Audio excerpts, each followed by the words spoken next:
my goodness. Good morning, good afternoon.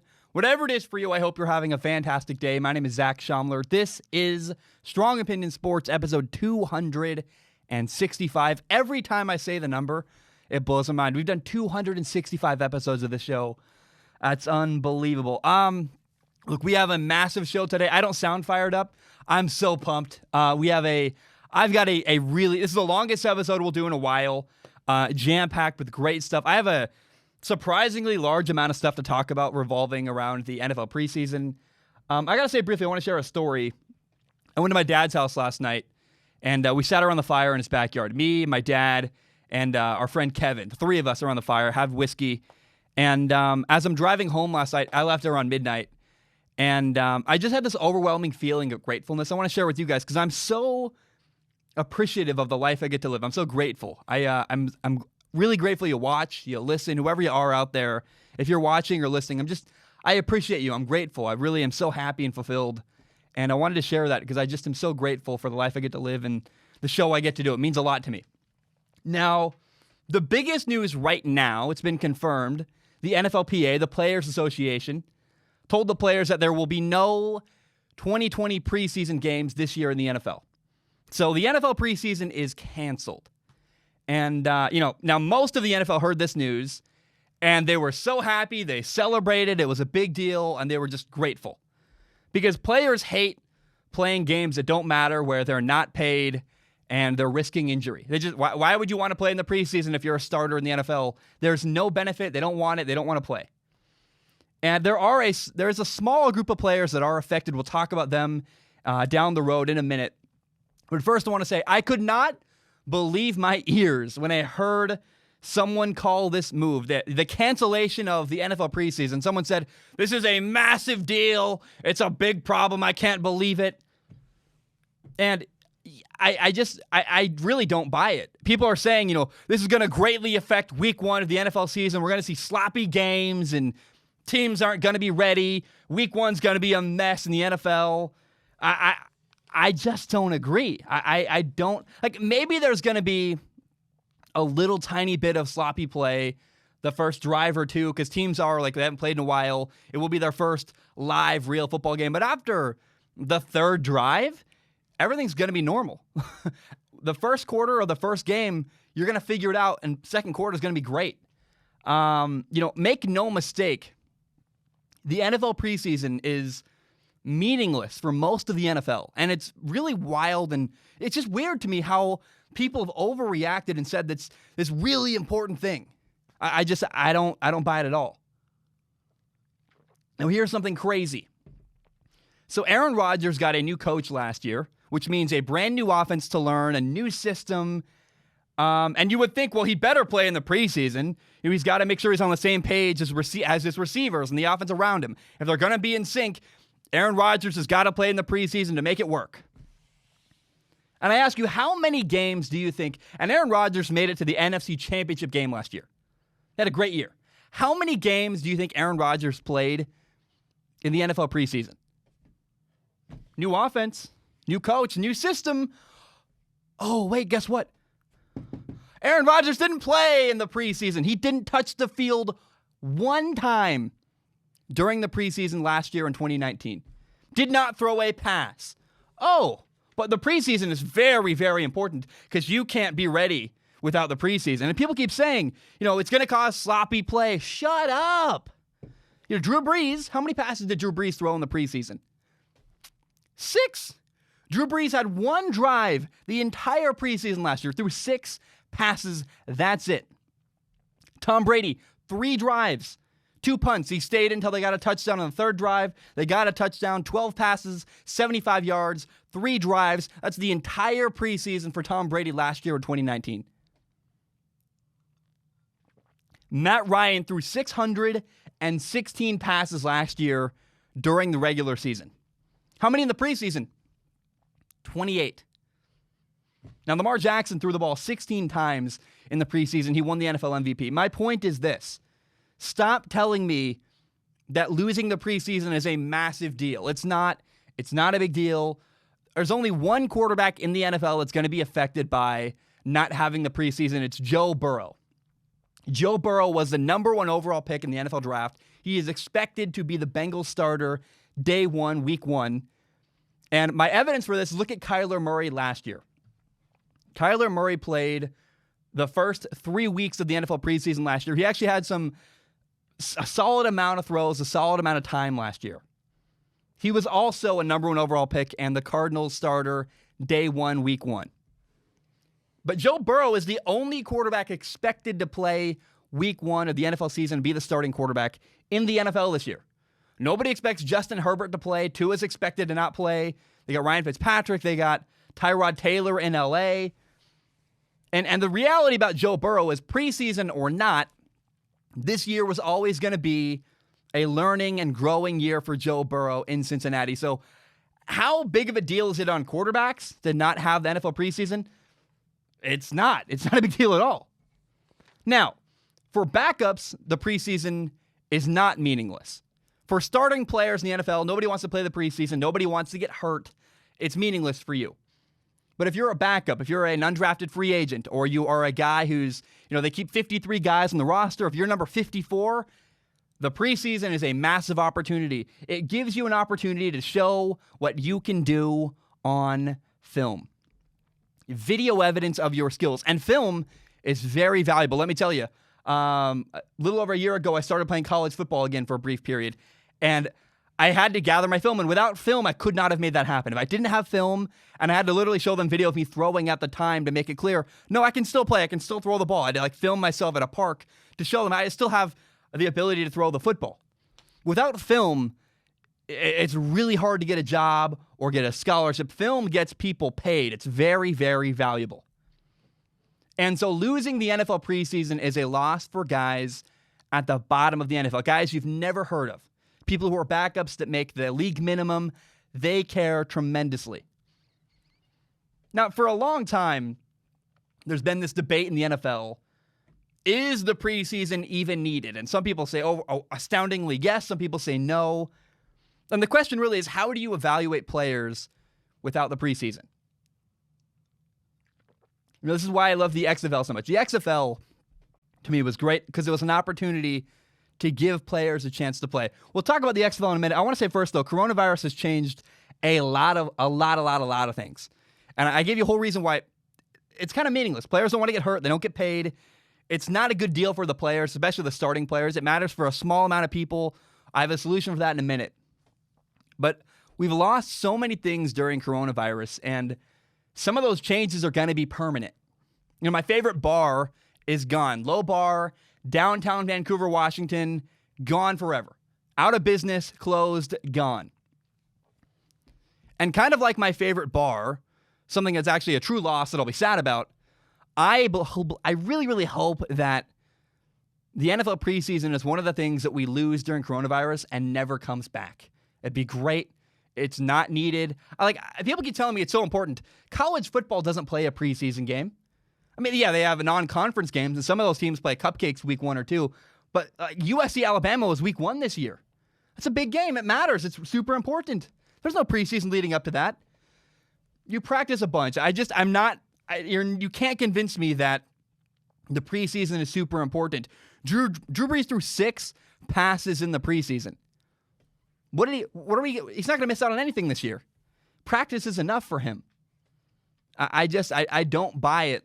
Not having a preseason, by drive number 2, Drew Brees is ready to go. He's got one drive to make it work. And guess what? In the one drive Drew Brees played last year in the preseason, he scored a touchdown. So I just don't buy it that Drew Brees needs a bunch of time to prepare. It's the same around the NFL. Aaron Rodgers, in a new offensive system, did not touch the field once during the NFL preseason last year. That says enough to me. It's just not important. Now, one of the rumors that keeps circulating around that I keep having people send me this article over and over again. It's different articles, but it's the same story repeatedly.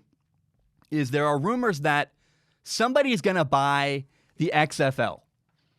And people forget the XFL was working. It was going pretty well before coronavirus, they ran into a pandemic. XFL's going well. It's a good football league. Bam, global pandemic, got to shut down players. I know people in the league, they had the virus. The entire team got it. It was a big deal. And because it was a side project for Vince McMahon, the owner of the WWE, he put it on the side to try to make sure that he's like, look, my main business, the WWE, has to survive, and the XFL got left on the back burner. A pandemic is a really bad time to start a side business, a side venture. It's just not a good time. And I love the idea of branching paths based on decision making where, and there's a world of infinite timelines, and if there is a world of infinite timelines, it's silly. I'm putting on my silly hat. I love this kind of stuff, though. So my point is that in the world of infinite timelines, there is a possible future where enough decisions are made in the right order where both the NFL preseason is completely gone moving forward, they don't bring it back, and then maybe the XFL gets bought and becomes a league again. And in that possible future, the XFL could be a place for backups that are on the fringe of the NFL to play a little bit, gather film, and show coaches what they can do. That's a great solution. This is like the dream of dreams of dreams. It's if the right things all happen in order, this could happen.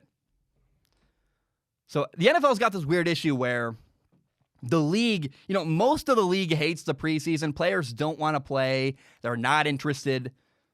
And you definitely don't want your starters getting hurt. We watched Darius Geis last year tear his ACL in the preseason for the team in Washington in a meaningless game where he wasn't getting paid. That's a really, really bad look. Or Julian Edelman a couple years ago, preseason, tore his ACL. Not good either. With no money on the line, what's the incentive? The preseason is ridiculous. It's nonsense. And I do acknowledge, even without the preseason, there still would be a need for some players to have a way to gather film and show NFL teams what they could do and earn opportunities. And I think if the XFL comes back, it'd be a great way for players that are on the fringe of the NFL to step in and show what they can do. I loved the XFL. I thought it was great. It was kind of that middle ground between college football, a little better than college football talent-wise, just underneath the NFL talent-wise, that perfect middle ground. I would love to see the XFL come back. Now, here's another thing that will be affected by not having the preseason. Forget playing on the field. Football is football, whether you're in a building, a dome, no matter where you are, football is football. High school field, college field, practice field, doesn't matter. You know the game of football.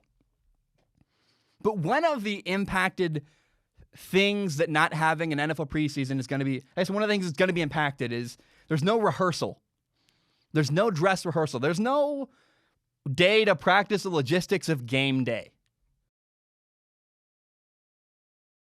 What that means is that week one for a rookie will be the very first time that they've done a lot of that stuff, experiencing a game day routine. And if I was a coach in the NFL, I would take a 24-hour period. You sacrifice a day to simulate a game day experience. Sleep in the team hotel. This is the bus to ride over to the stadium, especially because this year is going to be a little bit different and weird with coronavirus. You especially want to take your team through the motions anyway, where you go, here's a stadium. Here's what it's like. Here's a team hotel.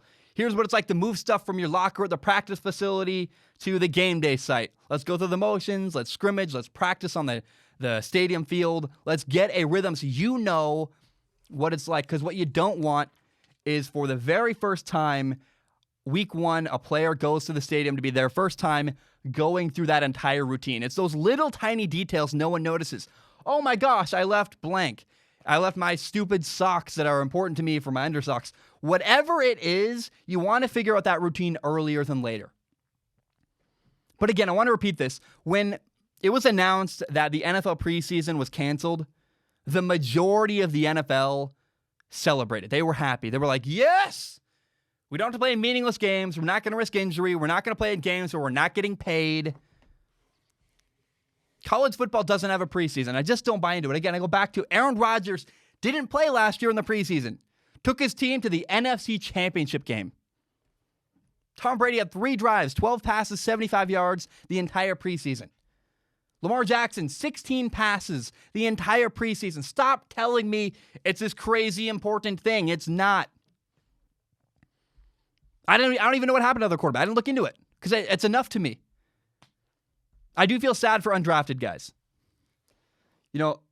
why does the NFL, big picture-wise, need a preseason? They don't really need it, but it's the benefit of the preseason is it gives the players at the bottom of the NFL, guys on the fringe, an opportunity to show what they can do, put stuff on film, and losing the preseason is not a big deal, but it does impact those guys, and I feel bad for that small amount of people, guys that are undrafted, guys that have a harder road already in the NFL, that now don't have preseason games to prove what they can do. But big picture-wise, the preseason does not matter. This is not a big story. It's not significant.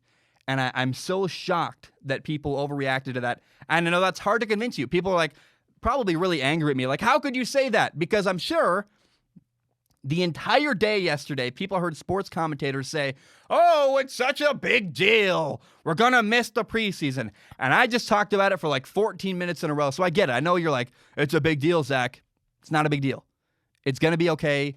Week 1's going to be fine. Give it one drive. Tom Brady's going to figure it out. I'm really not concerned. Don't act like players aren't going to practice. They're going to be fine week 1. And I just don't buy into this fact that, oh no, the preseason's such a big deal. It's not. Okay, it's a drink water. We're heading towards a really weird situation in the NFL with quarterbacks where the quarterback position has really been elevated recently. Starting caliber quarterbacks are getting more and more common.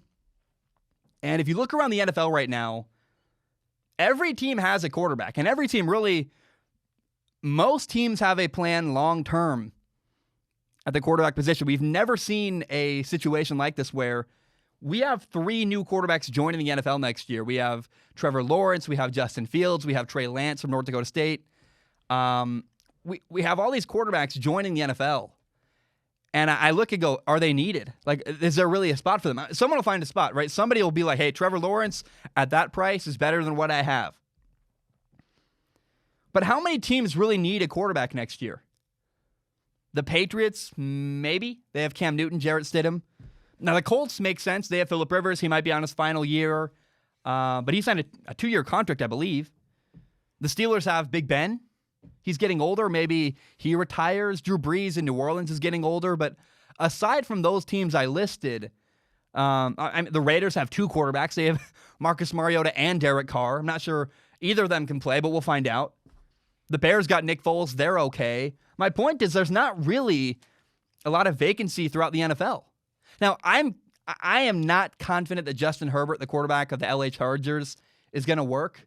But even the Chargers, you're going to give him 2 or 3 years. Like, if Justin Herbert fails in LA, it's still going to be quite a while before they need another quarterback to replace him. And then look at guys like former starters, Jameis Winston, Andy Dalton. They're backups. They're not even playing. My point is, Jalen Hurts too. Jalen Hurts is a guy who I think Jalen Hurts is better than Justin Herbert. Crazy or angry. We'll see in like 4 years. Is Jalen Hurts ever going to be a starting quarterback in the NFL? I would not be shocked. So again, we have 3 new quarterbacks entering the NFL. Clemson quarterback Trevor Lawrence, Justin Fields, Ohio State, Trey Lance, North Dakota State. And my point is that the quarterback market right now is getting oversaturated. There are only 32 starting quarterback jobs in the NFL. And what if there are 32 jobs and 36 guys who can do the job? 38 maybe. Or who are capable of being starting quarterbacks and playing at a good level. Pineapple juice. Now my question is, how is this going to impact quarterback contracts? This quarterback bubble, the market being oversaturated. Now, elite quarterbacks at the top are not going to be affected. Guys like Russell Wilson, Patrick Mahomes, Deshaun Watson, they're going to be fine. They're not in danger of losing out on any money. Nothing's going to change for guys like that. But if you're an NFL team, with an average quarterback, and there are 2 quarterbacks available where you go, one guy is way cheaper than the other. We can have Derek Carr at $100 million, or we'll say Andy Dalton. Just throw it at Andy Dalton for $7 million a year. And we're like, well, I mean, he's like a third of the price. Wouldn't you take a cheaper quarterback? You're like, if we take a cheaper quarterback who's good enough, we can build an incredible roster and make it work. I just would not be shocked by that. So is it possible that oversaturating the quarterback market could, in fact, lower the price on middle-of-the-road quarterbacks in the NFL? Is it possible? I think it is. Price coincides with rarity. And if finding a starting caliber quarterback who can get the job done is a lot less rare, could that not drive the price down? Again, why would you pay Derek Carr $100 million when you can find another quarterback who can do his job for a lot less? In the business world, when you oversaturate a market, what it does is it slows down your sales. And in this situation, the quarterback contract is the bill of sale. It's the sale. And so could an oversaturated quarterback market drive QB prices down? It seems to make sense to me. Now, could it have some unexpected, consequence? Could it actually somehow do the opposite thing and drive the price up? Maybe like, hey, there's so many guys you got to have. We're all competing for a price. You want me, you can have the other guy, but I'm higher and you want my talent. I don't know. I don't know. But something's going to happen. There's a quarterback bubble right now. And when it does indeed pop and there are more quarterbacks than there are jobs available, something's going to give. Either direction, whether it's going to lower the price of an average quarterback or raise the price of an average quarterback, it's going to go up anyway because of the salary cap increase coming, the impending salary cap increase. But my point is that we might see, if there are more quarterbacks, if there's 36 starting caliber quarterbacks in the NFL and only 32 jobs available, my belief is that it's going to drive the price down of an average quarterback. I don't know. Could have the opposite effect, but I'm really excited to track that storyline and see what happens, because right now there just are not that many teams that desperately need a quarterback. I can't even think of one this year. There's not a team that really needs a quarterback. Every team has a quarterback that they like for at least this year, and most teams have a plan even for the year after that at the quarterback position. Okay, I'm going to drink some more pineapple juice. I love this stuff. It's really good for helping you talk. It's kind of weird. Water, you got to be hydrated, and then pineapple juice are like two things that help you talk for an extended period of time. So, Adam Schefter reported. Adam Schefter came out this morning. I saw it on Instagram. Adam Schefter said, effective immediately, Washington will call itself the Washington Football Team. That's pending the adoption of a new name. And it's not the final rebranding of the team. It's only a temporary name for now. They're going to have the same color scheme, the burgundy and gold, and the logo on the helmet's going to be replaced by just the player number on their helmet. And I really, really love this move. I think it's a great fix, a good solution where it's smart, it's clear, it's a great, like a Band-Aid or it's like duct tape. Fixing your car. My headlight fell off one time on my car. I used duct tape until I could replace the headlight and get the parts correctly. This is a great duct tape fix where you're like, yes, this makes a lot of sense. I think a new name is going to take a long time, whether it's decision-making and market testing or legal and logistics. I don't know, but there's a lot of stuff behind the scenes that's going to make the Washington name change take a long time, in my opinion.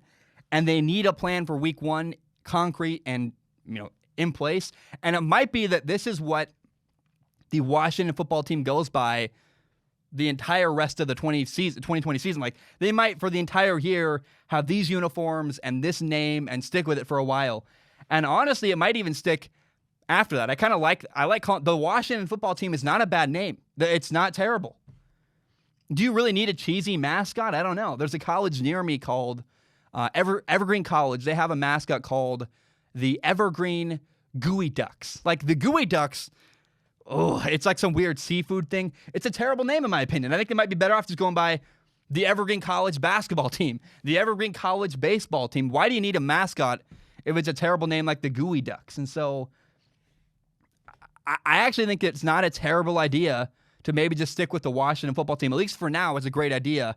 And I liked where they're going with that. And if it sticks, it sticks, and I'd be okay with that. Now, the website domain, dcsentinels.com, was registered by the same people who run the current website for the team in Washington, D.C. And my question now is the new name going to be the Sentinels? I mean, could that be in the running? The Sentinels? The Washington, D.C. Sentinels? In my opinion, oh boy, that's an awful, awful name. I don't like it. I think it's terrible. I think it's worse than every single XFL team name combined. Worse than the AAF, worse than the XFL. The DC Sentinels. It's just not interesting. It's not good. I don't even like the Washington Warriors. I think the Washington Warriors is way better than the DC Sentinels. Sentinels is terrible in my opinion. Now, it's not because of what a Sentinel is. A Sentinel is a soldier or a guard, and I guess it makes a lot of sense to have the team in the nation's capital be military related. It makes a lot of sense to me, actually. So it's not about what the mascot represents, but the word Sentinel, not good. I mean, no disrespect to the military. It's not about that. It's just the name is weird and doesn't fit. It's very generic. It's boring.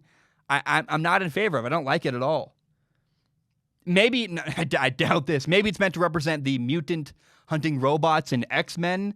That'd be quite interesting, but I doubt that. I mean, really, like, Sentinels is the best you could come up with. I hope not. Now, it's just a trademark. It really doesn't mean anything. It's a website domain. It could mean nothing. It really probably, my belief is it's a people covering their butt to make sure that they have a backup plan in case something goes wrong. Like, we have DCSentinels.com at the very least, so we can run it if we need to. It's probably just DC covering their butt.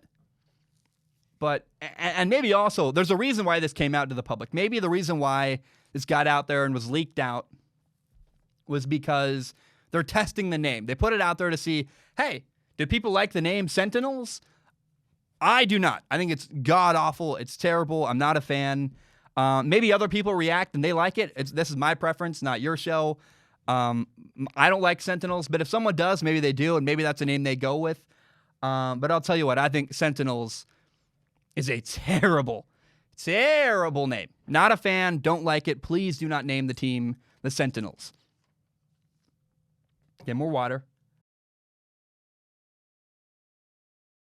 So in sports, the most valuable player goes to a new story. People love the idea of newness. We love the new kid on the block, the new storyline, the fun, new shiny object. And I've talked about how in the NFL, in my opinion, Russell Wilson has been the most valuable player in the NFL for the last 2 years, where 2 years ago, he got beat out by this new young star, Patrick Mahomes. He won the NFL MVP because people loved the new story, Patrick Mahomes, even though, in my opinion, Russell Wilson should have been MVP that year. And then this past year, Lamar Jackson had a breakout sophomore season, wins MVP, and once again, I felt like Russell Wilson lost out on the NFL MVP award to the idea of newness, the new story. People love falling in love with the new thing, the new hot storyline. So Russell Wilson loses out to the MVP to the idea of newness. The same exact thing happens to LeBron James. 3 years ago, people became obsessed with Russell Westbrook.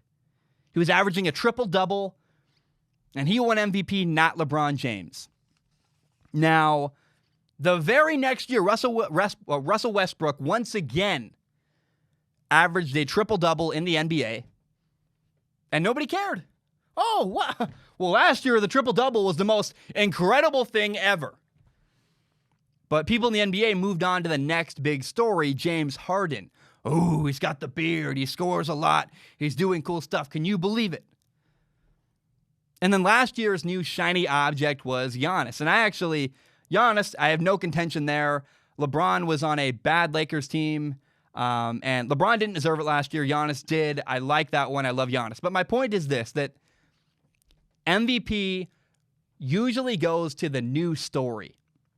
The new, fun, exciting storyline that people can latch onto. Earlier in LeBron's career, that actually worked in his favor. When LeBron was younger and newer to the NFL, he won back-to-back MVPs, not once, but twice. 2 with the Cavs and then 2 back-to-back MVPs with the Miami Heat. But after his second MVP in Miami, The NBA kind of moved on. They're like, oh, let's look at Kevin Durant. Then Steph Curry. Wow, Steph Curry. He's shooting threes. It's crazy. Back-to-back MVPs for Steph Curry. Then later Russell Westbrook. Then James Harden. Then Giannis. And so LeBron is constantly competing with the idea of newness. People love a new story. They're tired of LeBron. But there's another factor that LeBron is also working against. It's the GOAT debate. Greatest of all time. People love that debate. People compare LeBron James and Michael Jordan all the time. And if you look back at history, Michael Jordan, he won 5 MVPs. LeBron James won 4. He's won 4 so far. And some NBA writers will never say this, but they do not want to give LeBron James a 5th MVP award because they do not want to hurt Michael Jordan's legacy. They can't wrap their minds around it. They look at it and go, that 5 MVP awards is a special thing. There's a reverence there. There's a belief that's the special thing Michael Jordan did. We cannot give LeBron a 5th because that helps LeBron's case against Michael Jordan. Now, LeBron James just came out. He said something I absolutely love. I'm going to add some context to it. LeBron has dominated the NBA for a long time. But when he played in Cleveland and in Miami, those are Eastern Conference teams. And people always would discredit LeBron by saying, well, he's in the Eastern Conference. The East is easy. Well, LeBron just gave this quote I love. He said, as far as the MVP race, I think to show what I am capable of doing, not only individually, but from a team perspective, us being number 1 in the West, it's incredibly valuable. It's incredibly relevant. And here's my point. No matter what LeBron does, people move the finish line. They move the goalposts. This year it's about triple doubles. Next year, it's actually about points per game. And, this year it's because LeBron James is doing it because he's in the East, and the East is easy. We're not going to give it to him this year. He's dominating bad teams. The reality is people just don't want to give LeBron James another MVP award. This year people are saying, well, he might be number 1 in the West, which we always criticized him for not being in the Western Conference. But now that he is, we're going to say, well, he's got Anthony Davis helping him, so he doesn't deserve it. There's no consistent logic with LeBron James and the MVP award. It's so infuriating to me. How come people used to say when LeBron was in the Eastern Conference, well, the Eastern Conference is easy, and discredit LeBron, but nobody has said that one time about Giannis. Nobody's saying, well, Giannis is dominating the Eastern Conference and they're not very good. It's a double standard. It's crazy. And I just wish that people would come out and admit the unfairness. I'd be okay if they said, look, we just don't want to give LeBron James another MVP award. If you're going to do it, you might as well put it out there and be honest and be public about it. But instead, every single year, people move the finish line. They come up with another reason why LeBron James should not be the NBA MVP. And the lesson here is that if you're successful for too long, the charm wears off and people stop liking you. They start resenting you for your success, and they find a reason to not like you and discredit you. You got lucky, or you're in a good situation, or the people around you are bad that you're competing against. People find a reason to discredit you when the charm wears off and you've been successful for a long time. You go from, this new upstart to suddenly you're hated. And we can't believe you've been dominant for so long. I really wonder what happened the first time Tom Brady and the Patriots won a Super Bowl. My guess is people were like, can you believe this story? This is crazy. He's a 6th round quarterback. Nobody believed in him. I wasn't really paying attention to sports back then. I was a very young child. But if I could go back, my guess is that the sports media was like, can you believe this really cool story? But by the 6th time they'd been to a Super Bowl, people were like, the charm is worn off. We don't really care anymore. We're tired of seeing the Patriots every single year. So the longer you're successful, you got to be aware that eventually people are going to start resenting you and discrediting your success and stop caring about you and stop being happy for your success. And instead, being angry, resentful, and trying to discredit you. That's exactly what's happening to LeBron James, and it's hard to watch. It's really frustrating. Guys, my name is Zach Shalmer. I'm going to take a short break. I need to just clear my throat and get it right. When I return, we're going to talk about LeBron James and the Lakers. We're going to talk about the Blazers. We're going to talk about, we'll do predictions versus reality. We're going to talk about, man, there's some new stuff and some really big headlines. Mike Tyson's going to be in a fight recently, or not recently, in September. We'll talk about Mike Tyson. We'll talk about, there was a new organization in sports revealed that'll be really fun. I'm buying a jersey. It looks incredible. My name is Zach Shalmer. I'm going to take a short break, and I will be right back. All right, we are back. Man, I love my job. It's so much fun. Now, the Portland Trailblazers are my dark horse in the NBA restart. They're an underdog. However, I feel bad for whatever team might play against the Blazers in round 1 of the NBA playoffs. They got a really hard road. I admit that the path to the playoffs and the championship really is going to be tough for the Blazers. They're 3.5 games out of the playoffs. They're the 9th seed currently. And if they finish 9th, but they're within 4 games of the 8th seed, they will play the 8th seed in kind of a tournament play-in scenario to get into the playoffs. And here's the reality about the Blazers. Having a long break from basketball really helped them. They're already really great in the backcourt. They got Damian Lillard, CJ McCollum.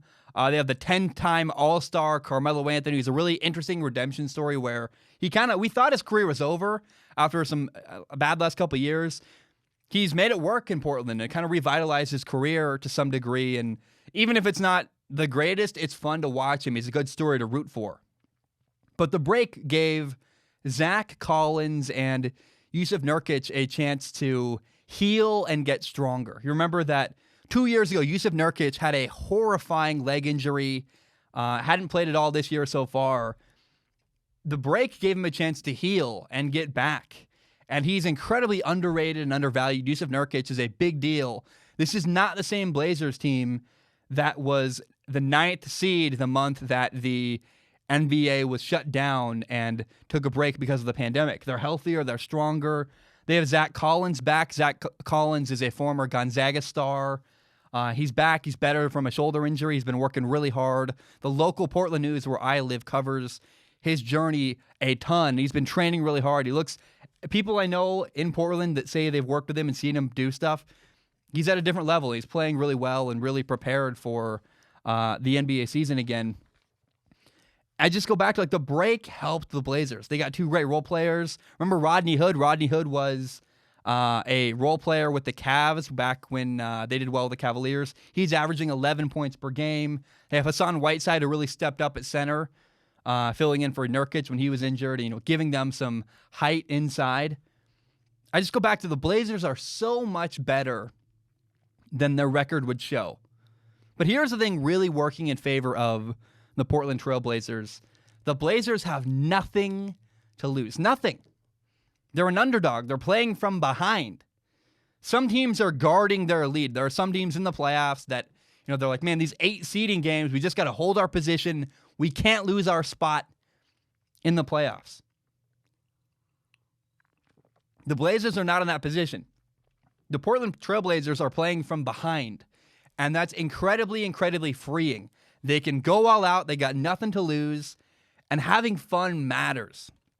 The position the Blazers are in this NBA restart is fascinating. It's interesting. They're a better team. They know they're a better team than they were.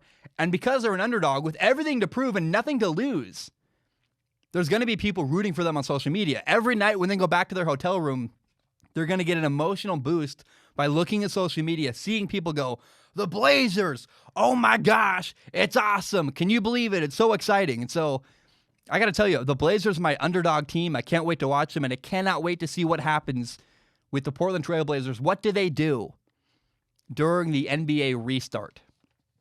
Now, the best thing for LeBron James and the Lakers' championship hopes would be for Giannis to win another NBA MVP. It would be back-to-back MVPs for Giannis, and LeBron James would quietly be angry. He'd go, okay, he's the MVP in the East.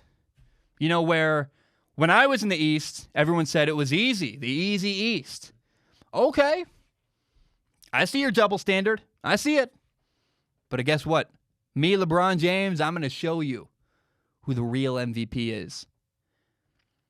And the nature of this year's NBA season, the nature of it being in a bubble in Orlando, no crowd in the stands, it actually works to LeBron James' advantage. It's in Orlando, no fans in attendance. And many people say that, Kawhi Leonard and the Clippers are the favorite to win the championship. Love Kawhi Leonard. I think Kawhi Leonard's awesome. My favorite thing about Kawhi is that he really doesn't care, like truly, genuinely. People say they don't, they do. No, Kawhi Leonard really doesn't care what anybody thinks.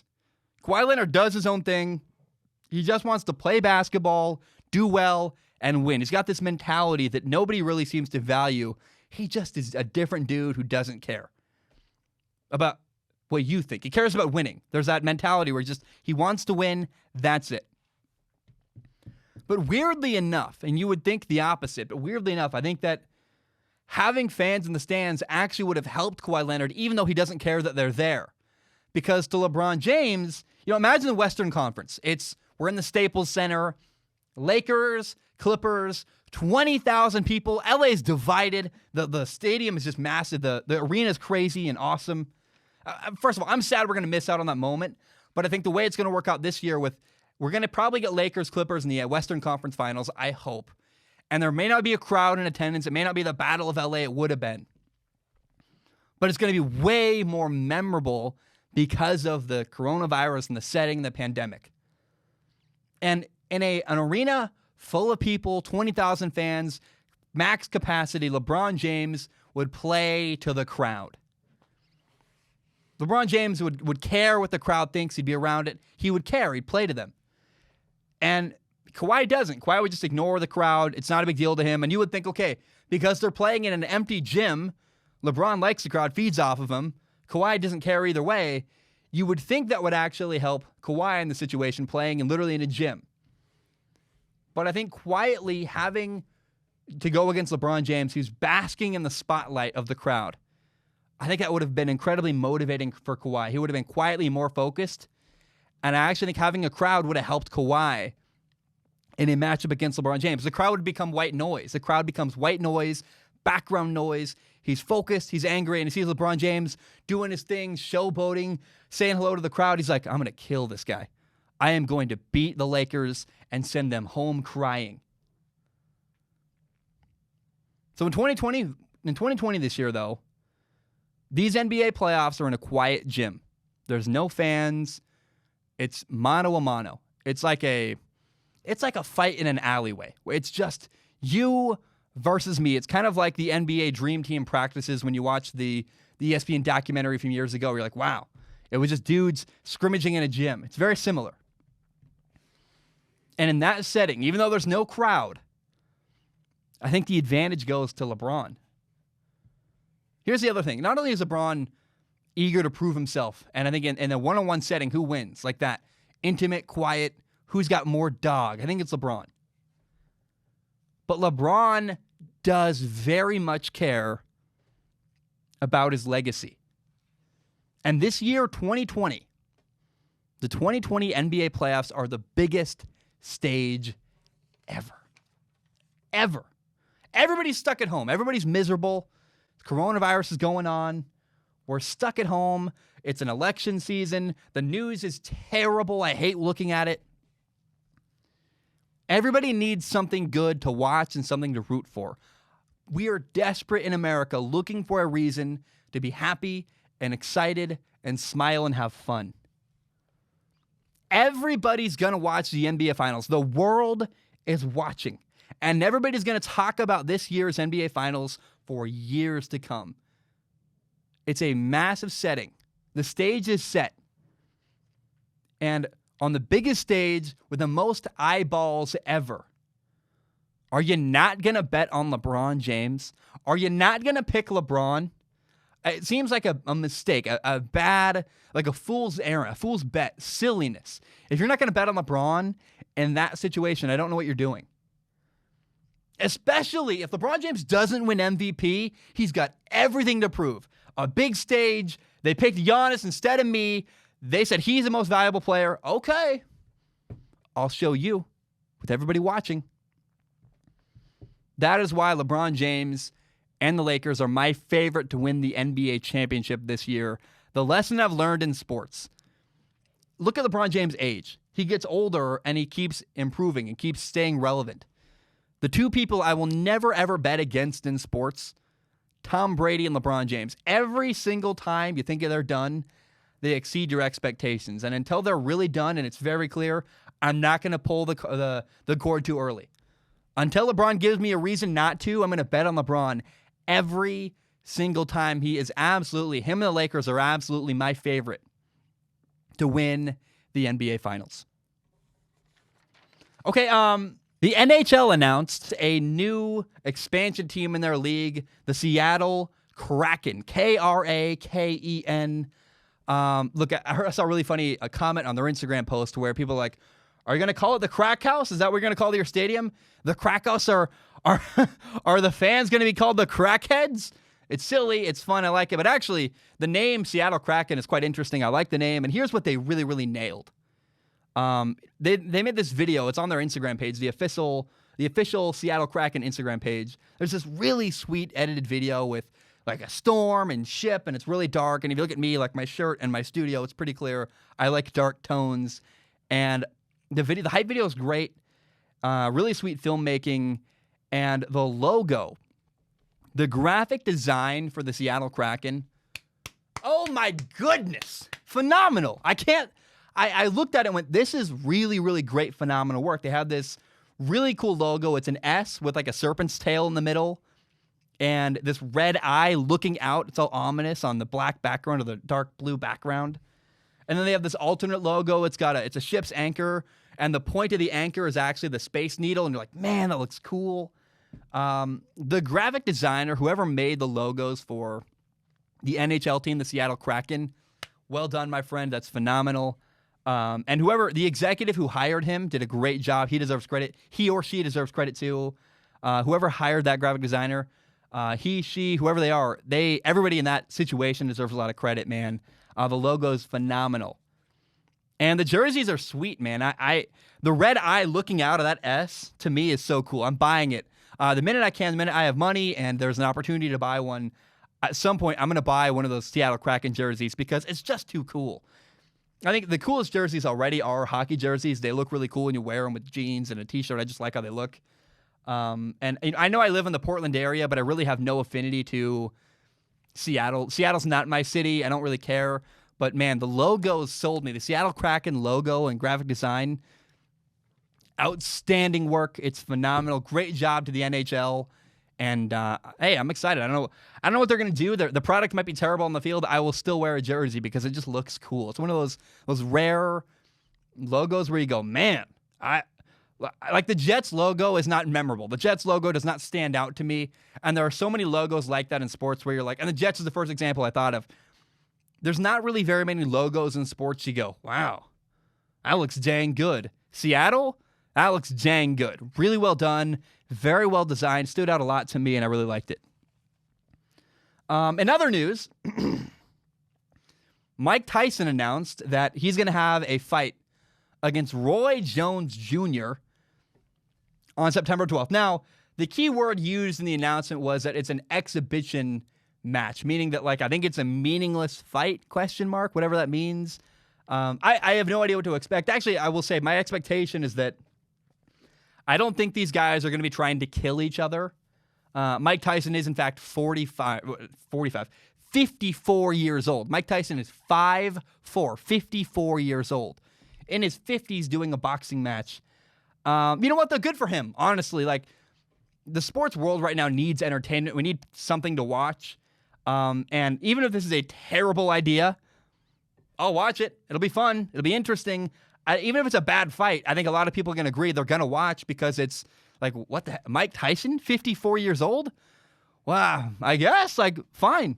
And it's pretty clear to me this is a cash grab from Mike Tyson, but I don't blame him. I mean, again, the world needs entertainment. What a great time to do it. And why not? I don't see why not. I'm down. I'm interested. I'll hit up my friends and we'll watch it together. An 8-round fight on September 12th. It's a Saturday. And I want to say, since Mike Tyson is the topic of discussion, I have a moment. I'll never be able to say this again on the show. I just want to say I will never, ever forget. My favorite Mike Tyson moment is his appearance in The Hangover. That's a legendary movie. And really, it's legendary the first time you see it. You can never, ever replicate your first experience watching The Hangover. You can never get it back. The second time you watch it, it's not the same. It's never the same. Actually, maybe my girlfriend's never seen it. It's very possible my girlfriend's never seen The Hangover. Can't wait to show it to her. That'll be great. Anyway, The Hangover's great. If you've never seen it, go watch it. It's really fun. And Mike Tyson fights Roy Jones Jr. September 12th. It's an exhibition fight, whatever that really means in this context, I don't know. It's going to be wacky. It's going to be fun, and I am totally down. I'm in. Let's do it. Mike Tyson's going to fight at 54 years old. Why not? At this point, 2020, why not? It'll be fun. It'll be wacky and cool, and I'm totally all in. Okay, I want to drink some more pineapple juice. Helps your throat tremendously. A couple days ago, I did a topic called Lessons I Learned Playing Football. And I thought about another thing. Last night I was talking with my dad and some friends. No, it's just my dad and his friend Kevin. Kevin's my friend too. And I'm going to call this part 2 of Lessons I Learned Playing Football, where football taught me a lesson about risk-taking. And, as a quarterback, the throws I regret the most are the throws where I didn't pull the trigger. I didn't throw the ball. I look back at my career and I go, I threw too many checkdowns. There were moments where, 1st and 10, I had a big 6'5" receiver named Marcus where, he played college basketball, and he's got a 5'7" guy on 1st and 10 guarding him one-on-one. I should have thrown the ball. I should have thrown a deep ball to Marcus. I don't know why I didn't pull the trigger more often on that. I should have taken a few more chances. That's my big regret from football, is looking back. If there's any regret, it's that I didn't take more chances downfield in a one-on-one situation. Like a fade speed out concept, I would take the speed out every single time. I had this thing I used to tell myself, you can't go broke taking a profit. If the 5-yard out is there, take it every single time. And for the most part, yeah, take the 5-yard out. But every once in a while, on 1st and 10, you get man coverage on the outside where there's just a height disadvantage, and you're like, it's 1st and 10. If you fail, it's going to be just 2nd and 10. Throw the ball deep to Marcus. Let him go grab a jump ball. What's the worst that can happen? He's going to knock it down? I don't know. I just look back and said, man, I threw the out route too many times in my career playing football. And it's a good analogy for life. The point of this is to say that it's okay to take risks. In fact, I think it's valuable and very important to, at times in your life and career, take some risks. All the best decisions in my life since that time in my lifetime playing football, I've taken risks, and all the best moments have been moments where I took a risk and, kind of took a leap of faith, and it worked. Once upon a time, I quit my job. I got a call on my lunch break on a Wednesday. Guy says, hey, want to come to LA and make a movie? I quit my job on the spot. My boss was really nice to me. And Thursday morning, I left for LA. The very next morning, 4 a.m., bam, in a car, driving to LA. Got there Friday. It's like a 18-hour drive, 24, some crazy long drive from Portland to LA. Then when I was in LA, doing well, had a pretty nice life there. Not great, but working on a movie. I'm in part of a crew. It's really fun. I left that good opportunity in LA partway through to go to college. The benefit of college for me was I could take out a loan, meaning I didn't have to pay for it at the time. I could pay for it later. And I could have a room where I could stay for what felt like for free, even though it wasn't. I had a room where I could stay and live and make YouTube videos. And guess what we're doing now? I have a place where I make YouTube videos, and I'm not in college. It's my full-time job, because at one point I took another risk. I left college and had enough money making YouTube. I said, I'm going to do this full-time. I don't need my degree. Let's just make YouTube videos and keep doing it. And I just go back to all the throws that I regret in football the most are the ones that I didn't pull the trigger on, the risks I didn't take. Now, you don't want to be Johnny Manziel, Right, I will never forget what Johnny Manziel did. There was this play. Oh my gosh, it was a what was it? It was like a 2nd and 7. First of all, I want to say there's a fine middle ground between me, Captain Checkdown, Mr. Safe, where you're never taking risks, and then Johnny Manziel. As a quarterback, I was way too safe, and I threw too many checkdowns. I didn't throw the ball vertically enough. Johnny Manziel was completely the opposite, where Johnny Manziel was throwing balls up in the middle of the field against Alabama in a triple coverage, just getting lucky. And here's what I'll say. I'll never forget the Chick-fil-A Bowl, Duke versus Texas A&M. I think it was 2nd and 7. Johnny Manziel catches a snap. He's got a dig right over the middle, like a 15-yard gain, wide open in the middle of the field. And he doesn't throw the ball. He looks at it. He goes, nah. He takes a step back, tries to run forward, runs into a lineman, jumps on the guy's back, reverse pivot, spins out, extends a play to the left, throws the ball downfield for a touchdown, and you're like, what was that? Johnny Manziel broke every single rule of playing the quarterback position. You had a guy open for 15 yards. Take it. And instead, he took this crazy risk, runs around, extends a play, throws a touchdown, and you're like, well, I guess, look, that's stupid and lucky and amazing. So there's that fine middle ground, again, between me, Mr. Safe, Captain Checkdown, my playing career, where I didn't take enough chances. And then there's that, you also can't take risks like Johnny Manziel, where Johnny Manziel is just reckless. But there's that middle ground where I really believe you got to be willing to take some risks in life, where it's incredibly important. Some risks are worth taking. And I learned that from football. Again, the only throws I regret from my playing days are the throws I didn't make, where I had man-to-man coverage downfield and I didn't pull the trigger. That's the other lesson I learned from football. Take risks. It's okay. I encourage you. It's fine. Maybe I'll do a follow-up at some point, a part 3. But my point is, man, football has so many life lessons you can learn, and they're endless. And it's a great analogy for life. And I love the sport of football so very much. Okay, I'm going out of town for a couple of days. My best friend's family is going camping on a lake. I'm going to tag along and join them, take a few days off. I think on YouTube it's not going to be too noticeable because I have some videos scheduled that are going to come out while I'm gone. They're from this episode. This episode of the full podcast, they'll come out while I'm gone. There might be like one day a video doesn't upload. I want people to realize that sports are about to get really, really, really insane, where this right now is the calm before the storm. Today is Thursday, so tonight baseball starts. Then we'll have the NBA. Then at one point we will have all 3 major American sports going: football, baseball, basketball, all happening at the same time, running all at once. That's crazy. And if football happens, there's going to be no break from July 29th until the first week of February, when the Super Bowl is scheduled to happen.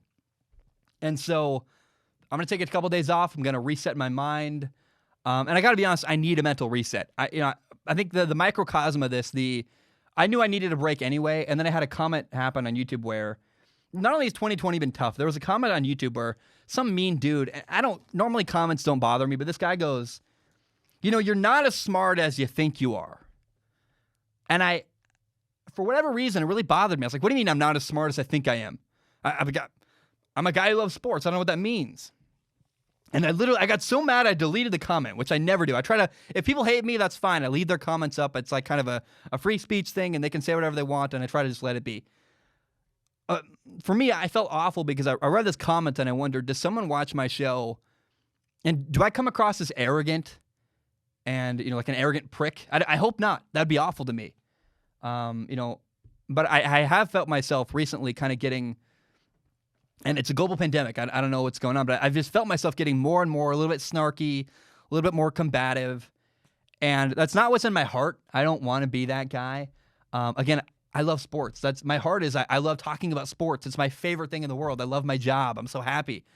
And so I'm going to be in the woods for a couple days, just kind of writing and reading and hanging out with my girlfriend and hanging out on the lake. And so I have video scheduled to come out. There's going to be some stuff released while I'm gone, and that's intentional. But if there's breaking news, I'm not going to talk about it till I get back in a couple days because I just want to go to the woods and center myself and hang out on the lake and take a little break. And that rhymed. It's kind of cool. There's a long stretch ahead, right? July 29th until February. If all the sports actually happen, it's going to be a crazy 5-6 month stretch of a lot of stuff jam-packed going on. And so I just wanted to tell people that if there's breaking news, don't expect me to make a video about it for a couple days. We'll do it down the road. And I feel bad. I'm not going to cover the first couple days of baseball, but I just know for myself, I need to mentally kind of center and figure I journal a lot and get myself right before this long period of work ahead. Okay, when I heard that the MLB season was going to be having a shorter amount of games, a 60-game season, I was so happy. I went, yes! This is the thing I've wanted for so long from baseball, and I know, because I get a lot of messages about it, I know there are people that agree with me that say there's just too many games. And 60 games is a much more manageable amount of games to watch. I mean, I'll take 100. If they do 100 games next year, I'll be so happy. To me, 162 baseball games is too many to watch and cover. There's a game every single night. I don't even know the schedule, even with 60 games, is so condensed. How do you cover a baseball game? How do you cover baseball? Because Tuesday night happens. I record on Wednesday at noon. By the time the episode gets out Wednesday night, it's over. It's a way past gone. So I don't know how I'm going to cover baseball yet. I have no idea. But games lose their meaning when you have 162 games. Forget covering it. Forget my stupid way of doing sports coverage. When you have an oversaturation of games, when you have too many games available, there's no rarity. Games lose their meaning. There's no playoff value in that game. Because there are too many Tuesdays, like random Tuesday days, where if you go 0 for 5 and have 3 strikeouts, it doesn't matter the same way as if you have 60 games. A smaller amount of games makes it so every at-bat, every pitch matters. And baseball is a special sport when it matters. Bottom of the ninth, 1 out, runner on second base, a base hit might score the runner, you lose the game. There's nothing like that. Every single pitch, you're on the edge of your seat, like you're just engrossed and engaged. I love it when baseball matters. But right now, there's just too many random Tuesdays. And so I want to start saying something. I'm going to steal it from my favorite video game podcast has a phrase. They always say, vote with your wallet. And if you want to like something, don't buy it. Do not buy the game if you don't like it. And if you do like something, put your money where your mouth is and support it. Buy the thing. Vote with your wallet. And so if there's anybody like me who wants to have a permanent change towards a shorter baseball season, not only do you got to put up or shut up, you got to watch baseball. If you actually want a shorter year and you're like in favor of this idea, you better watch baseball. Otherwise, it's meaningless. But we also got to start saying things like we want a shorter season. We got to start putting that out to the world. Hey, I'm watching because I like the shorter season. I like this idea. I like what's going on. We got to put on social media, like hashtag short season MLB 2021 next year. Baseball ratings are going to be through the roof. Baseball ratings are going to be crazy. Because not only are people in America desperate for something good to watch, right? It's an election year. The news is awful. It's a global pandemic. We're all stuck in our houses wearing masks all the time. It's miserable. But 2020 has been a tough year. We can all use sports, and we all want something to root for. We're going to look to baseball. I think it's going to be a great time. I'm so excited for baseball. But also, another factor is, hey, it's a shorter season. Baseball matters more than ever before because the games are all important. Now, my fear is baseball is going to misinterpret the data. Baseball, a middle school boy, if a girl is nice to a middle school boy, the middle school boy misinterprets what's going on. He goes, oh, she likes me. Can you believe the girl likes me? And the reality is the girl doesn't like him. She's just being nice. But we misinterpret the data. And baseball is going to do the same thing where baseball will look at the ratings and think, oh, yes, we're back. People love baseball again. Woo! The reality is it's a perfect storm of there's nothing else going on. We need something to pick us up. And it's a shorter season, which people have wanted for a long time. And so we got to speak up on social media. Use whatever voice you have. I'm going to do it a lot. Hey, baseball's great. Can we have a shorter season next year too? Hashtag short season MLB 2021. There are some baseball fans that hear me say that and are furious. But for me, it's what I want. That's the sport I like. And if I'm going to vote with my wallet, I'm going to say, hey, this is a thing I like. I'm watching, I'm engaged, and let me tell you, I want more of this. I want more of the rarity that makes baseball special. The important games that matter are incredible. I love the sport of baseball. The MLB's been hard for me recently because there's too many games, and I just can't watch every game. It's too, not that you should, I don't think anybody really does. Very few people, unless you're retired and old at your house, very few people watch every single baseball game of every single season that a team plays. But I want to be more engaged with baseball, and if you shorten the season and make it easier for me, I'm in.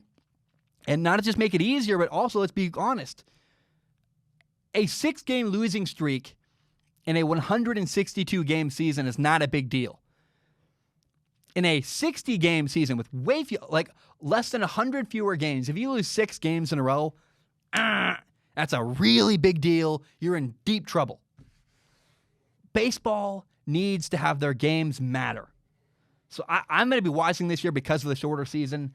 It likely will not change, but we got to do our best. And if you want that to change as well, put that message out there. Say, hey, hashtag short season MLB 2021, hashtag short season MLB 2021. Say, I love baseball, and I love that this year has a shorter season. Put that out to the world. And then maybe what's going to happen is they'll bring back 162 games next year. They'll have way too many games. Ratings will go down, and they might eventually wake up and go, maybe if we shorten the season just a little bit, people will watch at a much higher volume. Right now, there are too many baseball games. It's oversaturated. 60 is great. I'll take 100. That'd be awesome for me. But my point is, you got to speak up. You got to share your thoughts and put it out to the world.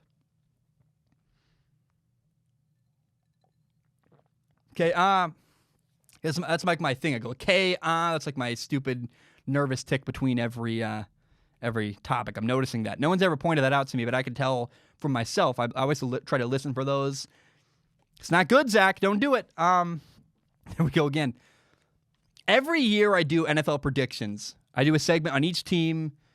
We'll do it again this year. It'll be really fun. About mid to end of August, we'll do a prediction, couple episodes where we predict and do a segment of every single team for the 2020 NFL season. We're not there yet. We're still a few weeks away from doing next year. But after last season, I came up with a series I was really proud of called Predictions versus Reality. It was a chance to go back and revisit my predictions, to kind of ask questions like, hey, how did my predictions work out? What was I wrong about? What did I get right? Why? What happened? And for whatever reason, I was in the middle of this series. I think coronavirus happened. I never completed the series. I never finished Predictions versus Reality. I never did Predictions versus Reality for the NFC West. And I get messages from people all the time asking, hey, are you going to finish it? Can you finish it? I want to see it. And so let's do it. Let's revisit my predictions from 2019 for the NFC West. We'll start with the San Francisco 49ers. Here is what I said about the San Francisco 49ers heading into the 2019 season last year. I cut together about a minute from my recap, a minute recap of my prediction from last year. I want to play the clip. Enjoy that now. There's a lot of nice stuff I can say about the 49ers. I like their running backs, Tevin Coleman, Jerick McKinnon, Matt Breida. They have some good receivers, Dante Pettis, Trent Taylor. They drafted a guy named Deebo Samuels. Another guy named Jalen Hurd is good. And on paper, the 49ers offensive line is fantastic. They got Joe Staley, Weston Richburg at center. They got Mike McGlinchey at tackle. I like, Richard Sherman's still a stud. There's all kinds of reasons to like them. In fact, I think I'd love to go on about their defensive line. Nick Bosa is a really good defensive lineman they just brought in. They brought in D Ford. If you're a 49ers fan, Quan Alexander and Fred Warner are great linebackers. But I'll be honest, I'm just not sure that Jimmy Garoppolo is up for the task. They're on the upswing, maybe, if Jimmy Garoppolo can improve and they can keep building their roster, but they're going to play a lot of really good teams this year, and I think as a result, the 49ers are going to go 6-10 and are just in a position where they're trying to build for the future, because this year, in my opinion, just ain't it, Chief. It's not the year of the 49ers. What's interesting watching that clip, not only is it, man, we're in a different studio now, the show has come a long way, but it's funny how much I got right despite being so wrong about the 49ers. It blows my mind.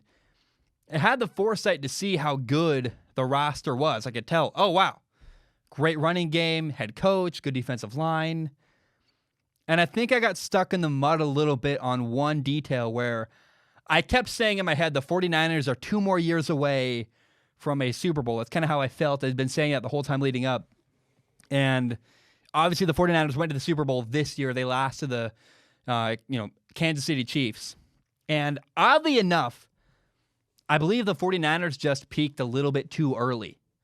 I did a film analysis video of the Super Bowl, and the limiting factor for the 49ers was their quarterback, Jimmy Garoppolo, which is like, dang it. And I believe Jimmy is going to keep improving. Jimmy G is going to get better. They got a great coach, a good organization around him. And it's like, man, the roster was all there. The quarterback was just a year or two away from being ready to win a Super Bowl in a situation like that. And what's hilarious, I mean, I predicted the 49ers to go 6-10. How absurdly bad and wrong is that? They went 13-3. Like I'll take my lumps. I sounded like an idiot. Given when you look back and go, you said that, and then they did this. Oh my gosh. The 49ers dominated the NFC West other than the Seattle Seahawks. And I just didn't realize how good and how much the roster in San Francisco could carry Jimmy G. They really went a long way despite of him. And he'll get there. I really believe he's getting better. He'll make strides. They peaked a little bit too early. Their quarterback wasn't quite good enough to win when they needed him to. But I mean, they had a great defense. They ran the ball well. And the 49ers got away with it all the way until the end of the year. It caught up with them in San Francisco. But I just go back to, I fear they peaked a little too early. And I hope they get another shot. I really like the 49ers. I like Kyle Shanahan. I like John Lynch. I like what they're doing in San Francisco. They're building a really great, well-built organization. They're doing it the right way, building their offensive and defensive lines. And Jimmy G is going to be much improved in 2 more years. So I really personally would like to see the 49ers get another shot down the road. I just think they're a team this year that peaked a little bit too early, and their quarterback wasn't good enough when they needed him to be to win a Super Bowl when it mattered. I did a whole film analysis. Go watch it. There's many examples of, you look at Jimmy G going, that's a bad read, and that's a missed throw, and this and that. And so Jimmy G was a limiting factor. But obviously, the 49ers did much better than I predicted this year, and I'll take my lumps. Now, going into the last season, 2019, I predicted the Seattle Seahawks to go 8-8. Now, the reality is they went 11-5. Bit of a miss for me. Now, here's something I nailed. Listen to this. But what I'm really excited to watch with the Seattle Seahawks is the way they used their second-round draft pick, DK Metcalf. DK Metcalf was kind of a sensation around the NFL draft. He's 6'3", ran a 4.3 340 time, and he's a great deep threat. In college, he was used a lot, and I believe the Seahawks are going to use him in play action and throw the ball deep to him often and just make the guy stretch and run the field and chuck the ball deep to him. I'm really excited to watch that this year. So DK Metcalf was a blast to watch last year. And the question is, why did the Seahawks overachieve my expectations? Why did they go 11-5 when I predicted them to go 8-8? And it's funny, I was right. They have a flawed roster, and their roster had problems last year.